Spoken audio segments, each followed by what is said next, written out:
Isang mapagpalang umaga sa ating lahat, mga kapatid ko kay Kristo. Mula sa The Solid Rock Morning Devotion, isang kagalakan na muli tayo ay makapagbulay-bulay ng salita ng ating Panginoong Hesukristo sa umagang ito. 10 minutong pagbubulay-bulay ng mga salita ng Panginoon upang papurihan at sambahin ang ating Panginoong Hesukristo. Ang ating pong pagbubulay-bulayan ay matatagpuan sa Jeremias Kapitulo 23, talatang 24. Walang makakapagtago sa akin, makikita ko siya kahit saan. Pumunta sapagkat ako'y nasa lahat ng lugar, sa langit at sa lupa. Amen. Malinaw po sa verse na ito ng Panginoon ang nagsasalita. Tunay na hindi tayo makakapagtago sa Diyos. Saan man tayo magpunta, ikutin man natin ang buong mundo, nakikita tayo ng ating Diyos. Tayo po ay manalangin. Ama naming Diyos na mapagmahal, Ikaw ay napako sa krus dahil sa aming mga kasalanan. Salamat Panginoon sa walang hanggang pag-ibig na inialay mo sa amin.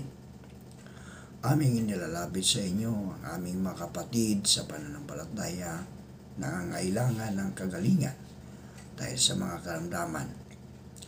Naway balik mo ang kanyang mga lakas na nawala dahil sa karamdaman at pagalingan mo sila. Aming inilalapit ang mga kapatid namin na naghanap buhay sa lansangan, na sila ingatan mo sa mga sakuna sa lansangan, Panginoon.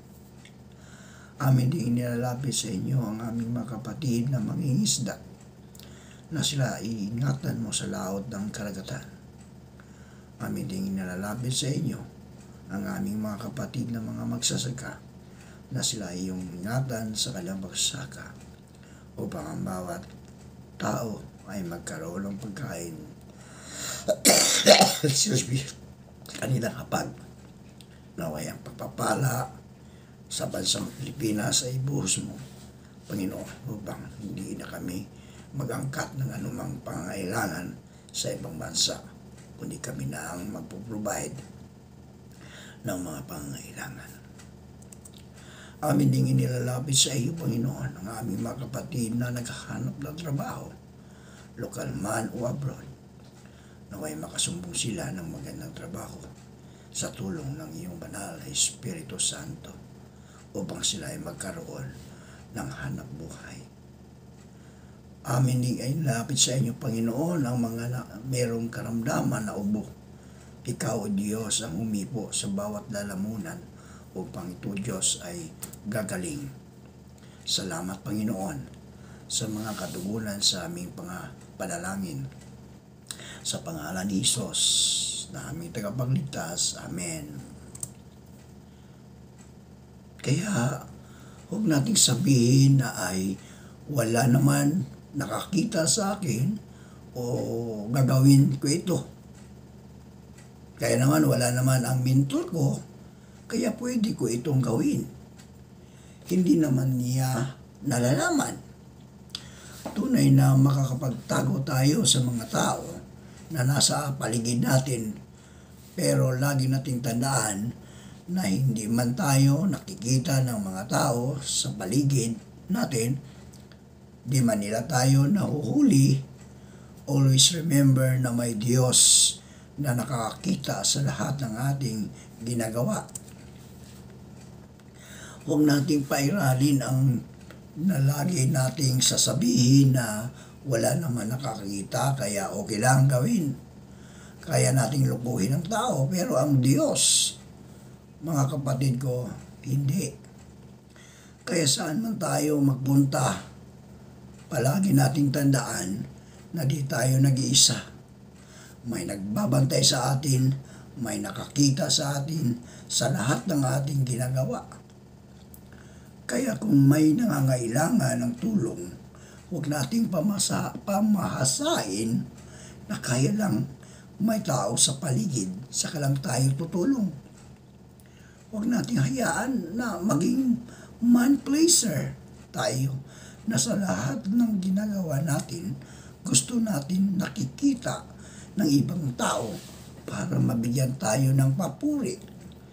Dahil kung babasahin natin ang Jeremias 23, bago niya sabihin na walang makapagtatago sa kanya, sinabi rin niya sa verse 23 na ako ay Diyos na nasa lahat ng dako at hindi nanatili sa isang lugar lamang. Amen. Paamin po tayo doon. Hindi nanatili lamang sa isang lugar ang Diyos. Hindi lamang siya nasa iglesia o sa church, kundi kahit saan tayo magpunta, kasama natin siya, ang presensya niya. Kaya huwag nating isipin, excuse me po, na walang nakakakita sa atin. Huwag nating isipin na okay lang gumawa ng mali kasi wala naman nakakita. Lagi nating tandaan, saan man tayo dako ng mundo, nakikita tayo ng Diyos. Kaya huwag tayong magsawang gumawa ng mabuti. Huwag lamang tuwing linggo, nagiging Kristiyano tayo. Kasi naandoon tayo sa ating iglesia, natugon tayo sa ating simbahan. Tapos pag Lunes hanggang Sabado, ay iba na naman. Lagi nating tandaan na tayo ang iglesia o church. Kahit saan tayo magpunta, kasama natin ang Panginoong Hesus. Kaya saan man tayo magpunta, lagi nating ipakita kung sino ang Diyos sa ating buhay. Kaya ayon, today, ang gusto ko lamang sabihin, huwag nating hayaan na madala tayo ng mundo, magkaroon tayo ng stand sa ating pananampalataya. Na kahit saan tayo magpunta, nakikita sa ating buhay kung sino ang Diyos na mayroon tayo. At lagi nating tandaan na ang Diyos na mayroon tayo ay kasama natin at nakikita tayo. Kaya kung may gumugulo sa isip mo, kapatid, kaibigan, lagi mong isipin na nakikita yan ni Lord. Lumapit lamang tayo sa Kanya.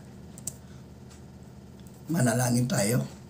Diyos na mapagmahal, salamat Panginoon sa pag-ibig mo sa amin. Salamat sa pagpapatawad mo sa aming mga kasalanan. Naway amin itong masuklian sa pamamagitan ng pagmamahal namin sa aming kapwa.